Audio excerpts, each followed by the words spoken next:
Sirens are screaming across Ukrainian cities, and the sky is filled with engines. More than 400 drones have just been unleashed. Welcome in, ladies and gentlemen. We have a major escalation unfolding, and this one hits at the exact moment diplomacy is falling apart. While peace talks stall and negotiations fracture behind closed doors, Russia has launched one of the largest coordinated drone assaults of the war. This isn't symbolic. This isn't routine pressure. This is calculated saturation.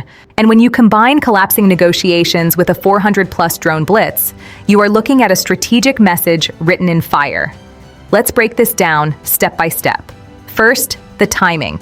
Peace talks between Moscow and Kyiv had been limping forward with little trust and even less progress. Both sides publicly signaled skepticism, but there was still diplomatic oxygen in the room. That oxygen just got sucked out. When a large-scale aerial assault coincides with negotiations falling apart, it's rarely coincidence, it's leverage. Russia's use of drones has evolved significantly since the early phases of the conflict. What began as sporadic employment of Iranian-designed Shahed 136 loitering munitions has turned into industrialized high-volume production and deployment. These drones, often rebranded and domestically assembled, have ranges estimated at around 1,000 to 2,000 kilometers, depending on configuration. They carry explosive payloads designed to strike infrastructure, power stations, substations, fuel depots, logistics hubs. They are slow compared to cruise missiles, flying at roughly 180 kilometers per hour, but they are cheap. That's the point. Estimates suggest a Shahed-type drone costs tens of thousands of dollars, dramatically cheaper than high-end precision cruise missiles that can cost millions per shot. In warfare economics, that matters. Now scale that up. Over 400 drones launched in coordinated waves is not random harassment. That's saturation warfare. The objective is not simply to destroy a single target. It's to overwhelm air defenses, force interceptor depletion, and create cumulative pressure across a wide geographic area. Ukraine operates layered air defense systems, including Soviet-era S-300 batteries, Western-supplied NASAM systems, Iris-T SLM systems from Germany, and Patriot batteries capable of intercepting ballistic and cruise missiles. These systems are highly capable, but interceptors are finite. Each Patriot missile can cost several million dollars. Firing a multi-million-dollar interceptor at a low-cost drone becomes a math problem. Russia understands the math. By launching drones in large numbers, often mixed with cruise missiles or ballistic missiles, Russia forces Ukrainian defenders to make hard choices. Which targets are prioritized? Which threats are allowed through? Saturation can create gaps, even in well-constructed defenses.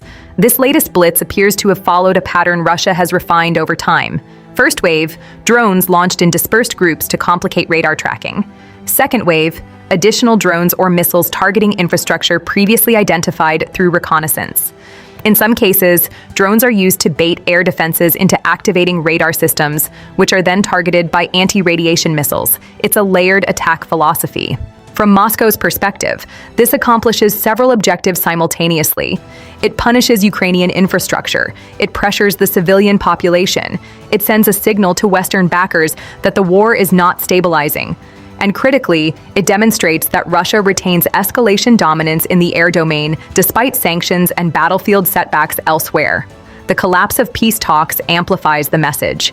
When diplomacy fails and drones follow, it communicates that Moscow is prepared to pursue military leverage over negotiated compromise. Now, let's talk strategy. Russia's drone campaign is not just about physical destruction. It's about endurance. By repeatedly targeting energy grids, heating infrastructure, and transportation nodes, the aim is to degrade Ukraine's resilience over time. Blackouts, water disruptions, and economic strain create internal pressure. War is not only fought on front lines, it is fought in living rooms and factories.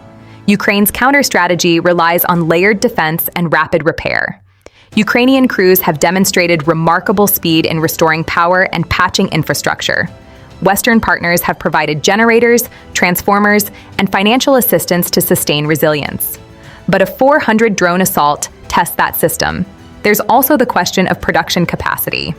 Russia's ability to launch hundreds of drones suggests expanded manufacturing or stockpiling. Reports have indicated domestic assembly lines and technology transfers that allow sustained output. If Russia can launch 400 in one night, it raises the question, how many remain? This is where political analysis intersects with battlefield dynamics. For Western governments supporting Ukraine, drone saturation creates a dilemma. Additional air defense systems must be supplied, interceptor stockpiles must be replenished, funding packages must be approved. Political debates in allied nations become part of the war calculus. Moscow likely calculates that sustained pressure will test unity. On the ground, the psychological impact is immense. Air raid sirens multiple times per night, explosions in multiple cities, the uncertainty of which target will be struck next. Psychological fatigue is a strategic variable. But let's not ignore the other side of the equation. Launching 400-plus drones also exposes limitations. Drones are not invincible. Ukrainian defenses reportedly intercept significant percentages of incoming waves. Electronic warfare can disrupt navigation systems. Mobile air defense units can engage low-flying threats. If interception rates remain high, the cost-benefit ratio shifts. Still, even a 20% penetration rate in a 400-drone attack means dozens of impacts. Now consider escalation.